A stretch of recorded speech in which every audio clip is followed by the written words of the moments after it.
Assalamualaikum warahmatullahi wabarakatuh. Sampurasun wilujeng patepang deui sareng Ibu dina pangajaran Bahasa Sunda kelas 7 semester 2 dina minggun kaopat ngeunaan asal-usul ngaran patempatan.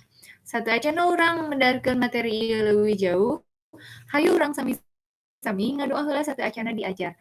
Supados materi pelajaran engke nu hidep tampi tiasa dipelajari sareng diregepkeun. Sareng oge hidup tiasa gampil ngerjakeun tugas-tugasna. Saparantos ngadoa, Ibu hoyong terang heula hidup sadayana masih sumanget diajar dina minggun kaopat ieu. Daramang sadayana, haladir sadayana, mugi-mugi hidup sadayana masih sumanget diajar, damang sareng tiasa hadir dina pembelajaran di minggun kaopat ieu masih secara daring atanapi pembelajaran jarak jauh. Sapertos biasa, dina pangajaran ieu ngagaduhan tujuan pangajaranana. Nyaeta hideuk kedah tiasa ngaidentifikasi asal-usul ngaran patempatan dina elmu basa. Kunaon urang medarkeun materi asal-usul ngaran patempatan? Kusabab dina minggon kamari hideuk atos nampi materi ti Ibu ngeunaan dongeng sareng ngadongeng. Tah, upama urang nitenan dina dongeng-dongeng nu kamari teh, eta dongeng-dongeng teh kan aya di tatar Sunda. Biasana dongeng teh raket patalina sareng nu namina asal-usul ngaran patempatan. Janten asal-usul ngaran patempatan teh upama dina basa atawa elmu basa mah disebutna toponimi. Salah sahijina dumasar kana dongeng atawa carita rakyat masyarakatna. Salian dumasar kana dongeng, ngaran patempatan oge aya nu dumasar kana nu kahiji kaayaan tempat atawa geografis. Contona pasawahan. Kunaon disebut pasawahan? Kusabab di daerah eta seueur sawah. Janten disebatna pasawahan. Nu kadua dumasar kana patangkalan. Contona Ciawi. Kusabab di daerah eta seueur awi, tangkal awi, janten dinamian Ciawi. Nu katiluna dumasar kana sasatoan, contona Cikalong.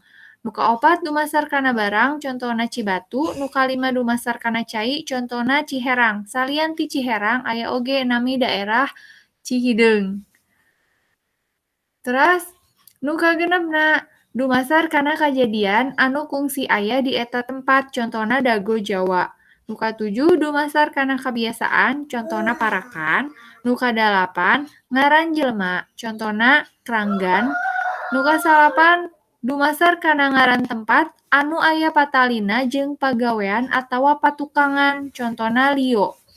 Nu kasapuluh dumasar kana gabungan kaayaan tempat jeung hal-hal sejen, contona tanjakan emen. Eta ngaran patempatan anu dumasar kana 10 macem. Tina kaayaan tempat dugi ka gabungan kaayaan tempat jeung hal-hal anu sejen. Lolobana ngaran tempat di tatar Sunda biasana dimimitian ku kecap ci. Ari kecap ci teh hartina teh cai.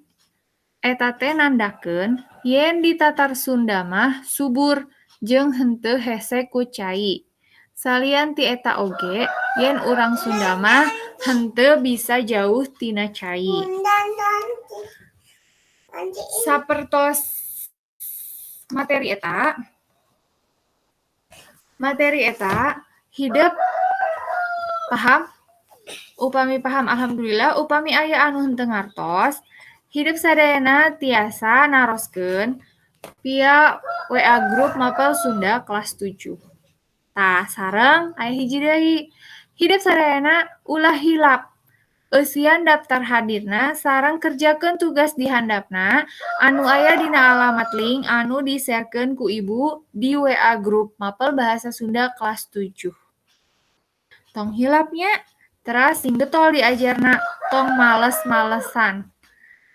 Ibu tutup Wabillahi taufiq wal hidayah. Wassalamualaikum warahmatullahi wabarakatuh.